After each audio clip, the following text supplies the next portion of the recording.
এই পোলা পাইন কি হয়েছে? হ্যাঁ আসলে এখানে একটা ব্যাপার বলি যে তোমাদের শোভার বাজে কি লাগতেছে সেটা হচ্ছে এই বোর্ডটা আজকে সামহাও আমি জানি না যে ট্রাইপডের কি প্রবলেম হয়েছে নাকি কোথায় প্রবলেম হয়েছে, এটা একটু এমন হয়ে গেছে। দেখছো এটা কি এমন থাকার কথা না, একটু এমন হয়ে গেছে। তো এই জন্য একটু বাজে লাগতেছে। তো কিচ্ছু করার নাই, তোমরা একটু দেখে নাও, কন্টেন্টও দেখবা। তো এগুলো একটু ক্ষমা চোখে তোমাদের দেখতে হবে।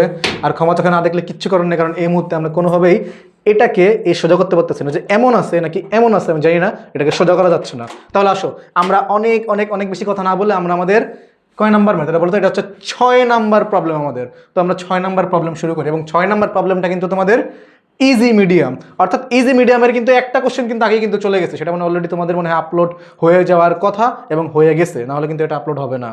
তাই তো? হ্যাঁ, এটা তো আপলোড আগে হবে না, এবং আপলোড হলে এখন কিছু করার নেই, এটা তোমার যদি লাইন ব্রেক হয়ে যায় তো এটা আসলে আগে আপলোড হওয়ার কোনো পসিবিলিটি নেই। তো আসো আমরা এই ম্যাটটা করি এবং আমরা আমাদের প্লেলিস্ট সম্পর্কে তোমাদের একটু ধারণা দিয়ে রাখি যে আমাদের ভেক্টর প্লেলিস্টে কিন্তু অলরেডি কিন্তু বলতে পারো মাঝ পথে আছে।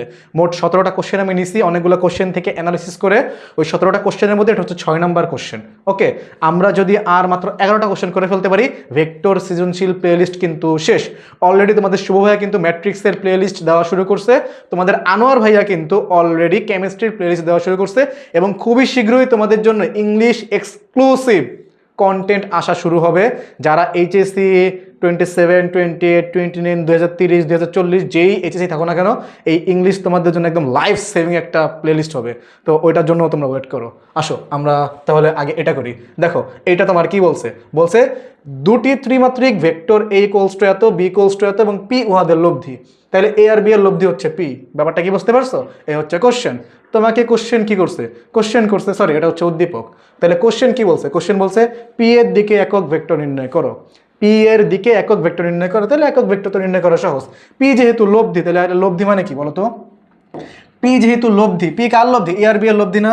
তাহলে আমরা কি লিখতে পারি না যে পি যেহেতু এ এর লব্ধি তাহলে পি ইকুয়ালস টু অবভিয়াসলি কি ভাইয়া এ plus B.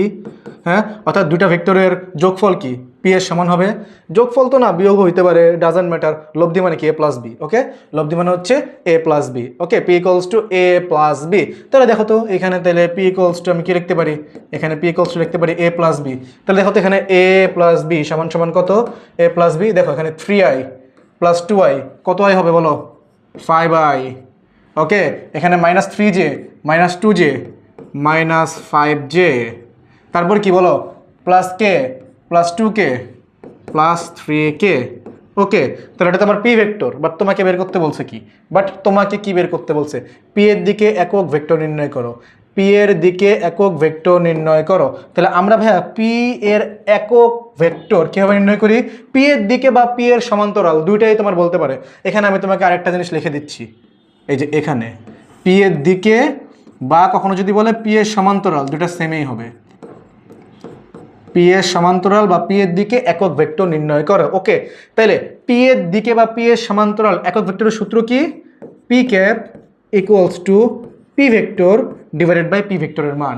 P vector divided by P ভেক্টরের মান। তাহলে অলরেডি তো তোমরা পি ভেক্টরটা বের করেই ফেলছো। পি ভেক্টরের মান কত? 5i minus 5j plus 3k। আচ্ছা, পি এর মান কত হবে? খুবই ইজি ভাইয়া, কত হবে বলো? এই যে আয়ের সহগ কত? 5 স্কোয়ার প্লাস জে সহগ কত? -5 -5 স্কোয়ার প্লাস কে সহগ কত? 3 স্কোয়ার। ওকে, তাহলে আসো তো আমি একটু করে ফেলি ফার্দার ক্যালকুলেশন। এটা কত হয়? 5i minus 5j plus 3k। আর এখানে রুট ওভার কত হবে বলো তো? রুট ওভার হবে 5 5 25 প্লাস 5 5 25 50, আর এখানে হচ্ছে 9 3 3 9, তাহলে 59। ওকে, তাহলে আমি যদি ফাইনাল অ্যান্সার যদি লিখতে চাই, তাহলে final answer P equals two হবে তোমার কি? পি ইকুয়ালস টু হবে তোমার এভাবে লিখতে পারো 1/√25 25 50 যোগ 9 59 59। এটাকে আলাদা করে লিখতে পারো চলে 5i cap minus 5j cap plus 3k cap. দেখছো, এটাই আমাদের অ্যান্সার এবং এটা কিন্তু খুবই ইজি একটা ম্যাথ, খুব ইজি একটা ম্যাথ। আশা করি তুমি এই গ নাম্বারটা বুঝতে পারছো। এই গ নাম্বারটা কোথায় আসছে বলো তো? এই গ নাম্বারটা কি কোথাও আসছে? এই গ নাম্বারটা কোথাও আসে নাই, তার মানে এই না যে গ নাম্বারটা কোথাও আসবে না, 100% আসবে। ওকে, তাহলে দেখো এইটা যদি তুমি বুঝতে পারো আমরা আমাদের পরের কোশ্চেনে চলে যাই। পরের কোশ্চেন কি বলছে, এমন একটি একক ভেক্টর, দেখো তো কি বের করতে বলছে, এমন একটি একক ভেক্টর বের করো, এমন একটি একক ভেক্টর বের করো যা এক্স ওয়াই তলের সমান্তরাল এবং পি এর সাথে লম্ব। অর্থাৎ এমন একটা ভেক্টর তোমাকে বের করতে বলছে যেটা এক্স আর ওয়াই তলের সমান্তরাল কিন্তু পি এর উপর লম্ব। তাহলে খেয়াল করো, এখানে আমি ধরে নেই যে ভেক্টরটা আমাকে বের করতে বলছে সেই ভেক্টরটা হচ্ছে সি ভেক্টর, যে ভেক্টরটা আমাকে বের করতে বলছে সেই ভেক্টরটা হচ্ছে সি ভেক্টর। তাহলে সি ভেক্টর কি এক্স আর ওয়াই তলের সমান্তরাল, অর্থাৎ তার মান এক্স আর ওয়াই তলে থাকবে। তাহলে এক্স আর ওয়াই তলে যদি থাকে তাহলে আমি এই মানটাকে এভাবে ধরে নিই যে তার মান হচ্ছে X I cap Y J cap. এখন এক্স আর ওয়াই এর মান আমি জানি না, কিন্তু তাহলে এক্স আর ওয়াই এর মান আমি যদি কোনোভাবে বের করতে পারি তাহলে কি আমি এখানে এক্স আর ওয়াই এর মানটা বসায় দিব, তাহলে সি এর মানটা বসায় যাবে, সি এর মানটা বের হয়ে যাবে নাকি, ব্যাপারটা বুঝো নাই। এবং এখানে কিন্তু মনে রাখতে হবে একক ভেক্টর বের করতে বলছো, অর্থাৎ সি কিন্তু একটা একক ভেক্টর ভাইয়া, সি কিন্তু একটা কি ভেক্টর, সি কিন্তু একটা একক ভেক্টর, সি কিন্তু একটা একক ভেক্টর। তাহলে সি যদি একটা একক ভেক্টর হয় তাহলে সি ভেক্টরের মান কত হওয়া উচিত, অবভিয়াসলি 1 হওয়া উচিত। তাহলে আসলে আমি সি ভেক্টরের মানটা বের করি, তাহলে এখানে সি ভেক্টরের মানটা আমি বের করি, তাহলে এখানে C equals to root over X square plus Y square, অর্থাৎ আই সগ স্কোয়ার প্লাস জে সগ স্কোয়ার। এবং এই সি এর মান সমান সমান তুমি কি লিখতে পারবা, 1 equals to X square plus Y square. তাহলে এখানে আমি এভাবে লিখি X square plus Y square equals to 1। এটাকে তুমি 1 নম্বর সমীকরণ ধরে নাও, এটাকে তুমি 1 নম্বর সমীকরণ ধরে নাও। তারপর আসো আমি আরও আগাই, আমি আরও ফার্দার আগাই এখানে। হ্যাঁ, তারপর কি বলছে, তারপর দেখো আমাকে যেই ভেক্টরটা বের করতে বলছে একক ভেক্টরটা, এই যে সি ভেক্টরটা, এই সি ভেক্টর তো এক্স ওয়াই এর সমান্তরাল, তাহলে এক্স ওয়াই এর সমান্তরাল চেক। আরও একটা কথা বলছে, সেই কথাটাকে জানো, সেই কথাটা হচ্ছে তোমার পি এর সাথে লম্ব, পি এর সাথে লম্ব, অর্থাৎ সি ভেক্টরটা পি এর সাথে লম্ব।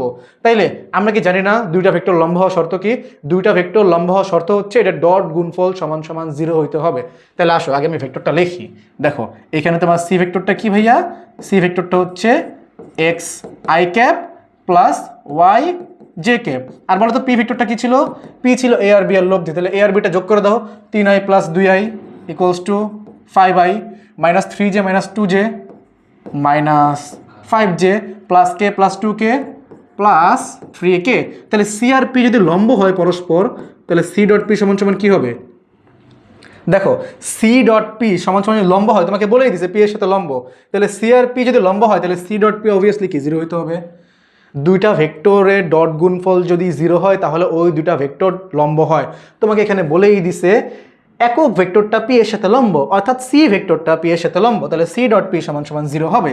তাহলে সি ডট পি সমান সমান যদি 0 হয় তাহলে সি ডট পি সমান সমান কী হবে, তাহলে দেখো তোমার সিতে আয়ের সহগ কত এক্স, পিতে আয়ের সহগ কত 5, তাহলে আয়ের সহগ গুণ 5x প্লাস এখানে কত হবে, দেখো এখানে তোমার জে সহগ মাইনাস জে সহগ প্লাস ওয়াই জে সহগ মাইনাস 5, তাহলে মাইনাস 5y।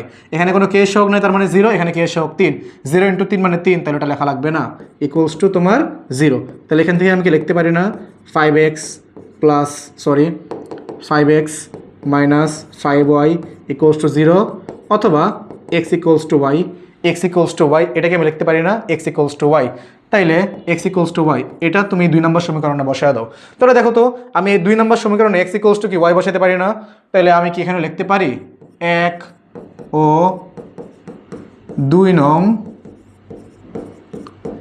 সমীকরণ হতে, 1 ও 2 নং সমীকরণ হতে, তাহলে আমি ভাই কি পাই বলো তো, এখানে আমি লিখতে পারি x equals to y, x এর জায়গায় তুমি y বসায় দাও, অথবা y equals two x, y এর জায়গায় তুমি x বসায় দাও, তোমার ইচ্ছা। তাহলে আমি x এর জায়গায় y বসাই, তাহলে এখানে কি হবে, এখানে তোমার হবে y square plus Y square equals to 1, অর্থাৎ 2y square equals to 1, y square equals to half, y equals to plus minus 1/√2, y equals to plus minus 1/√2। তারপর দেখো তো আমি এটা কী করবো, তারপর আমরা কিছুই না, আমরা এখানে y সমান সমান যদি প্লাস মাইনাস 1/√2 পাই তাহলে আমি এখানে লিখতে পারি কি, অতএব x ইকুয়ালস টু কি প্লাস মাইনাস 1/√2, প্লাস মাইনাস 1/√2, কারণ x ইকুয়ালস টু y, তাহলে আমি y এর মানও পাইলাম x এর মানও পাইলাম, আমি এখানে y এর মানও পাইলাম, আমি এখানে x এর মানও পাইলাম। আশা করি তুমি এটা বুঝতে পারছো। এখন আমরা কি করব, এখন আমরা এই c এর মানটা, এই যে সি এ যে এক্স আর ওয়াই আছে, সি এর জায়গায় এক্স আর ওয়াইটা বসায় দিব, সি এর জায়গায় না এক্স আর ওয়াইয়ের জায়গায় এই মানটা বসায় দিব, সি ভেক্টরটা পেয়ে যাব। অতএব আমাদের সি ভেক্টর অতএব আমাদের সি যে ভেক্টরটা আছে, আমাদের সি ভেক্টরটা হবে অতএব সি ভেক্টর সমান সমান কি হবে, X I plus Y J. তাহলে এক্স এর মান কত, প্লাস মাইনাস হাফ, তাহলে প্লাস মাইনাস 1/√2 আই ক্যাপ, তারপর কি প্লাস মাইনাস 1/√2 জে ক্যাপ। তোমরা সেটা করতে পারো plus minus 1/√2 I plus J cap, plus minus 1/√2 I plus J cap. Shubho, এটা কি হয় না, এটা কি প্লাস মাইনাস কমন নেওয়া, আই প্লাস জে। তাহলে তোমাদের সবাই থেকে আমি কনফার্ম হয়ে নিচ্ছি এটা কিন্তু হয়, কিন্তু তাহলে এটাই কিন্তু অ্যান্সার। তাহলে তোমাদের একক ভেক্টরটা হচ্ছে কি, একক ভেক্টরটা হচ্ছে plus minus 1/√2 I plus J cap, এটাই তোমাদের অ্যান্সার। তাহলে দেখো আমাদের এই ম্যাথটা কিন্তু কোনোভাবেই কিন্তু কঠিন না, একেবারে সহজ। কিন্তু তোমরা প্রথমে যখন করতে যাবা, হ্যাঁ একটু প্যারা খাবা, এটাই স্বাভাবিক। আমিও প্যারা খাইছি, আমার বড় ভাইরাও প্যারা খাইছে, আমি যাদের পড়াইছি তারাও প্যারা খাইছে, তোমরাও প্যারা খাবা। এই ম্যাথটা তোমাদের কখন আয়ত্তে আসবে, যখন এই ম্যাথটা একবার দেখবা, একবার দেখার পর নিজে যখন চেষ্টা করে করবা, দেখবা অনেক অনেক অনেক অনেক ভুল বের হচ্ছে। ওই ভুলগুলো যখন সলভ করবা তখনই এই ম্যাথটা 100% ক্লিয়ার হবে। তাহলে আমি আশা করি তুমি এই ম্যাথটা বুঝতে পারছো, এবং এই ম্যাথটা যদি বুঝতে পারো তাহলে আমাদের এই ম্যাথটা শেষ। যদি কোনো প্রবলেম থাকে আমাদের অবশ্যই অবশ্যই অবশ্যই আমাদের পেজে নক দিবা, আমাদের ইউটিউবে এই ভিডিওতে কমেন্ট করবা। ওকে ভাইয়া, আল্লাহ হাফেজ।